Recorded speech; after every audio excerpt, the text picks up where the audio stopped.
All right, good morning, good evening, good afternoon, ladies and gentlemen, citizens of YouTube. This is Pastordowell. Hey, I'm talking to you here this morning because have you seen the numbers? Have you seen the numbers that have come out as far as the economy, the jobs market, and what's going on? We all know that our government is fudging the numbers and cooking the books. I mean, after all, it's their policy to do such things and to use deceptive measures in order to deceive us about the real truth of our economy. Now, the question of the hour is this: can you live without working? And I want to try to stimulate an old school concept. You see, when people had their own land and it was paid for, and let me move this camera a little bit. And when people had what we would call, boy, that sun is something else, isn't it? When people had their own land, okay, y'all just going to deal with it, all right? And they had their own homestead, and they grew their own garden, raised their own livestock, maybe sold a little bit from the fruit of their labors. It didn't take as much to live. But living in today's modern day so-called convenience and stuff, it takes a lot of money to feed the lust of the flesh. And I do mean an extraordinary amount of money. And most of us are coming to the stark reality that we simply just don't have it. It benefits this debt-based system that we live in, that it only stays afloat by you and I going out and expanding our credit. When we expand the credit, we expand the national debt, and it's a debt-based system, and it keeps the economy afloat. The problem is this. Listen to me very closely. We have over 3 million people that are no longer in the workforce.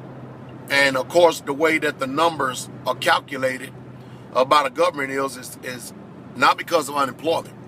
It's because whenever these people drop out of looking for employment because they simply cannot find the jobs no more, you see what they do, right? They go ahead and they report dismal numbers as if the economy is actually doing better when the truth is it's not. And since the government cannot get taxes from the people because they're hoping that people are working, things are looking grim and bleak for us right now. Now, think about this for a second. You think about this for a second. Less people are working, yet our national debt is expanding. Businesses are still making profits, a lot of profits. And the reason why they're making profits is because they're doing the same amount of work with less workforce, stressing out the workers. And of course the workers, whereas before they could just quit and go find another job, they can't do that today. I just read an article the other day that, and I think it was a Newport, somewhere up and along in that area, that they are requiring people to have a bachelor's degree to work at McDonald's. Did y'all hear what I'm saying? Because that's how competitive the job market is becoming. I mean, it is becoming pretty competitive today. So following the principles that I've been trying to teach us and living simple is becoming a new reality, and staying out of debt and not being under the control of these people, because see, they can't get any revenue, they can't get any taxes from you because government can't produce anything and they only can take. And now we realize that when they can't take nothing from us, that they're creating new things and new ways to take money from us today too as well. But the one thing that we're noticing is that our government is coming up with new ways to take money out of our pockets through new taxes and stuff. And whenever you raise taxes and this Obamacare is coming in, the businesses are not playing the game. So in order to quirk the Obamacare thing, they just hire less people. They cut their hours so that they're not responsible for paying them any type of health care.